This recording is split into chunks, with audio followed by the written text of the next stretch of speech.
So, when it comes to Kiss, they've had so many studio albums out, they've been through so many generations, that them changing their sound for each record isn't unusual, whether you think they're doing it for some creative style or because, they're just money-hungry people. They've always seemed to put out something different, at least since their comeback in 1979, as from their first 7 albums that came out from 1974 to 1977, starting with their self-titled debut To Love Gun, they kind of kept the same sound, same attitude to them, but I guess with so much going on in the band, with arguing and all this stuff, they decided to take a year off, make solo albums, and once that came and went and everybody got to do their own little thing, in 1979, Kiss came back with the more disco-inspired album, Dynasty. Diagonally. Now, at this point in time, it was very confusing why Kiss was going this way, because more people were starting to denounce disco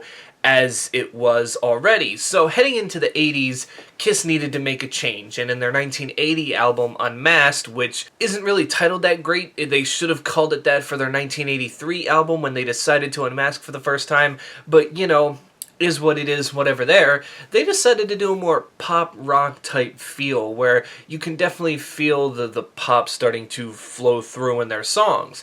Now, most people didn't like this record, but what was to follow is probably the oddest Kiss record that pretty much exists. Like all the other Kiss records, you can probably just say, yeah, those are there if they're not one of your favorites, and then of course people have their favorites picked out. But the one we're talking about here didn't do well to the point where this is the only album in the band's history that they did not have a supporting tour for.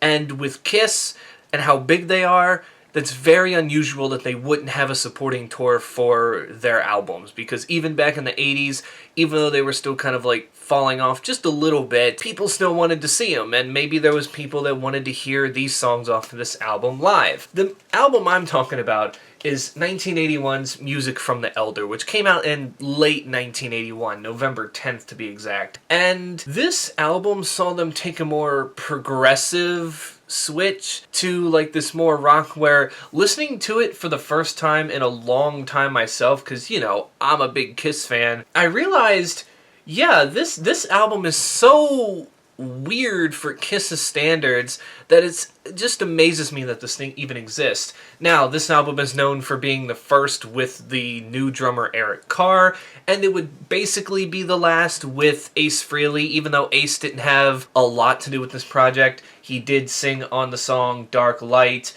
and I thought there was another one. Oh yeah, Escape from the Island. So he still came in and sang, and even on I think it was this finale part, all 4 of the band members sing together. So, he still was there, he just wasn't present for everything, because after Peter Criss left the band, that was like Ace's buddy, he just kind of got, I guess, less interested in what the band was doing anyway, and they were already ridiculing him because, oh, he can't play guitar, he's a drug addict, this, that, and the other. So, the album starts with a song called Fanfare, and then goes right into, I believe it was The Oath, or no, it was Just a Boy, and you can definitely start to hear the differences from right then and there, because Paul Stanley sings on this song, and when Paul Stanley sings, it's very interesting to see how it, transpires, because for those of you that may be not a big fan of Kiss, you could say that at least back in the day, Paul Stanley could wail a little bit. Like, he had, like, a very, very definitive voice, and he was always good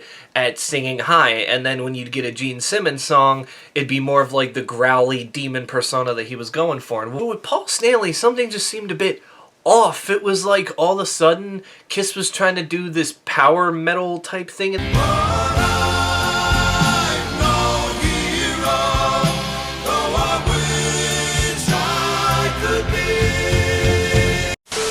again, there's nothing wrong with that, but they were doing so much with Ace Frehley's vocals, they felt a little bit more played with than usual. It didn't feel like Kiss. It felt like you were listening to some 80s, like I said, power metal, hair metal band that really wasn't popular. Like, people would point at and go, this is weird, but I kind of like it, except it was Kiss doing it. Now, I did listen to the 1997 remastered version, so the original track listing and this might be a little bit moved around. I'm just letting you know that before someone goes, but Fanfare wasn't the first song, because if you look at the original edition, The Oath comes before Fanfare, but still, I heard Fanfare first and then Just a Boy. And then when we get to the Gene Simmons-led songs, there's definitely something different about him, as the demon persona doesn't seem to be there, as he's giving us more of a softer vocal tone, which I guess wasn't anything super new. I mean, at that point we were hearing a different side of his persona, especially since his 1978 solo album came out. He started to, you know, do different things with his vocals, but again, it just didn't feel all that great. Where you don't know what you're after, or if something's after you. Eric Carr has a song on here, Under the Rose. That was his one and only time with, well, I say one and only time with lead vocals. He did share lead vocals with Ace Frehley on Escape the Island, but you know how Kiss is. They at least want their band members to sing at least one song from every album. They've pretty much done that since 1977's Love Gun, when Ace Frehley sang Shock Me, and all the other band members have since sung on a record at one point or another. As a matter of fact, I think the only member that never sang a song on a Kiss album was Mark St. John, because, well, before he could really get integrated into the band, he had that hand injury. But I know Bruce Kulick sang a song, I think Vinnie Vincent sang a song, and of course all the other members have eventually sang songs here, and I think it was cool for them to get Eric Carr involved, even though he was a new member, because they wanted to show people his prowess, and he was a hell of a drummer. And people definitely got to see that here, but I think what really confused fans the most is that this album has a lot of orchestral moments, and again, I have no problem with it. I think it's, you know, something that can be unique to bands like this. There's a lot of metal bands that have started to incorporate it into their sound, so it kind of feels normal,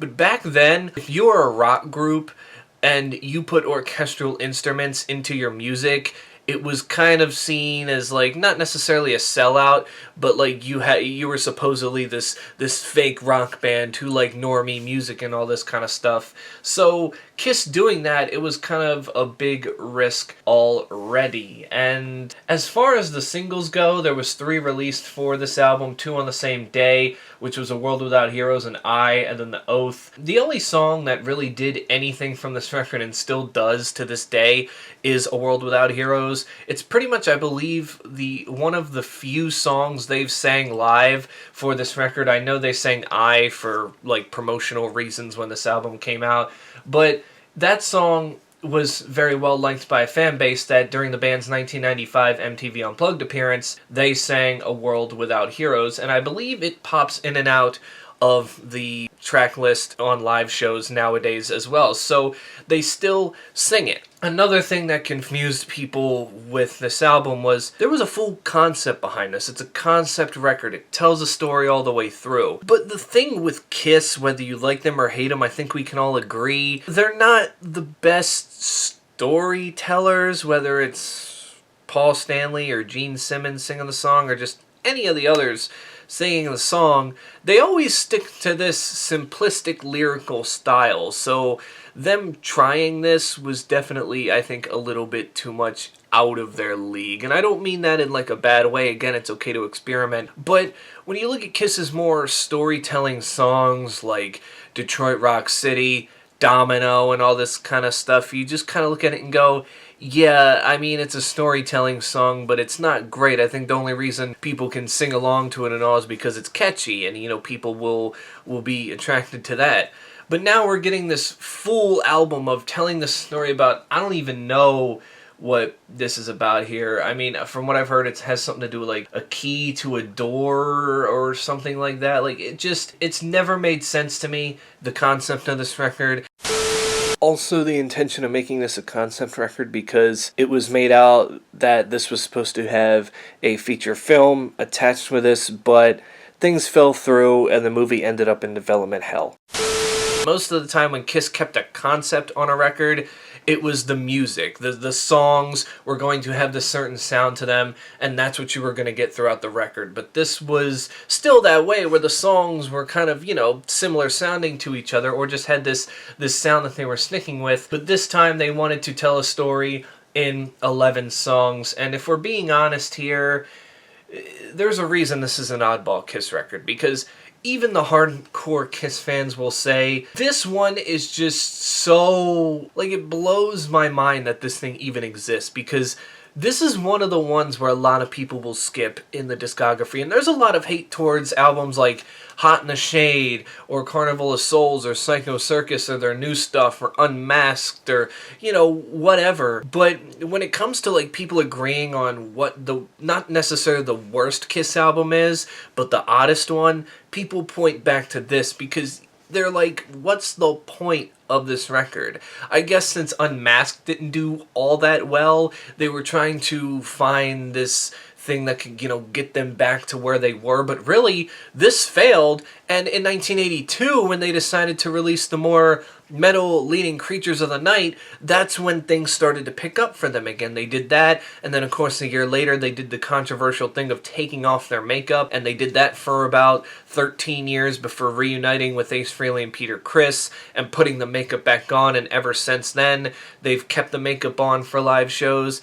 It was just a weird period in Kiss's history where they were just desperate to keep going, and they would try anything. And the fact that only 2 years later they would be like, let's try this, let's take the makeup off and kind of re-image ourselves as this hair metal band, because that's basically what they became during the at least early to mid portions of their Unmasked era, was more of a hair metal leaning band, and you saw Gene Simmons take less vocals. Paul Stanley was kind of leading it more than anything, where this to me felt like the last Kiss record where they were like, alright, everybody get involved, everybody do something, you sing here, and you get this solo, but at the same point in time, it also never really felt like a Kiss record to begin with. It felt like Kiss trying to imitate these other bands that were most likely better than them at doing this. There are bands that can tell stories and do it well, and there's some great concept albums out there,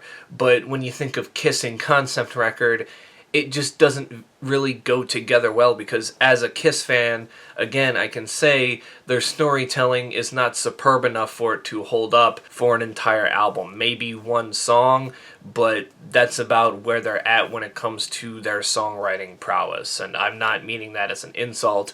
I'm just saying some bands have their limits, and when they test it and it doesn't work out, you realize that, oh yeah, maybe they shouldn't go this far or become this desperate to do this, but that's just how Kiss was, not necessarily how they are now. I mean, they still play shows, but they're not looking to make an album again before they all retire. It's just kind of, living off the past success, and that's fine. Kiss, to me, has always, even though been popular, has always been more of a live performance band to me. I saw them live for their Kiss Alive 35 tour, and it was fantastic. It was nice. It was before Paul Stanley blew out his vocals, and everybody was just performing 100% to the fullest, and it still felt like a really, really good Kiss show. So I can say that they can put on a really good show even now, even though they've been caught lip syncing. But again, Paul Stanley's vocals have kind of been shot, so if you want it to feel like Paul Stanley in the 80s and 90s, then you're probably better off just getting the lip-synced version of the song, because at least you'll get his prime vocals and whatever. So yeah, and to this day, like I said, I think A World Without Heroes is the only one they continue to consistently play from this record, and back when this record was first coming out, the song I was also kind of used as a promotional single, but I think since then, they haven't really trotted it out anywhere on the live setting. They've just kind of, swiped pretty much 99% of this record to the side and said, wait, we don't want to talk about this record anymore. As far as us and Kiss are concerned, this is just a blip in our history that we will never revisit again, and most fans would be happy with it. Now, how do I personally feel about the record going back and listening to it again? I feel like people are saying it's a bad record. I don't think it's a bad record.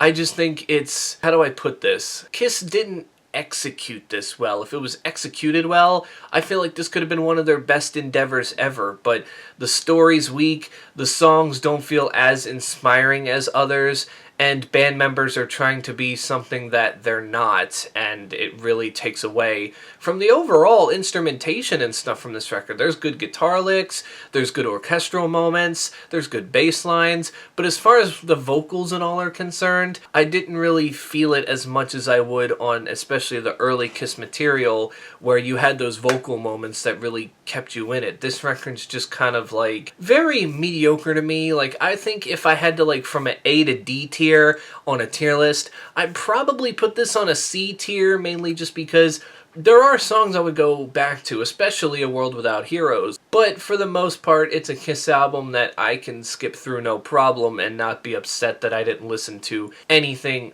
off of it, and that's just basically how I think most people feel about it. I almost said everybody, but I don't think everybody feels that way about it. I just think that Kiss fans are becoming more and more fond of it over the years. Like, wait a minute, maybe we underestimated this, but for the most part, nobody's still saying that it's their absolute favorite or that they like it in general. And considering back then the reviews were mixed, it's basically been that way since 1981 for 42 years now at this point. So, yeah, that's it for me. You can tell me in the comments below, what do you think of this record when it comes to Kiss's discography? Like, it may not be their worst, but do you think this is their most oddball record? Like, one that just feels out of place from the rest? Or do you think it's not really that bad at all? Maybe it is one of your favorite Kiss records. I don't know. Maybe you're one of those, progressive rock, art rock kind of people where you're like, I think Kiss would have done very well with this had they kept going and not cared about the success. But again, it's all based off of opinion and what you think the band was doing this record for, and why when it failed they didn't go back to it again. But yeah, that's it for me. Stay safe out there, and until then, I will catch you all in the next one.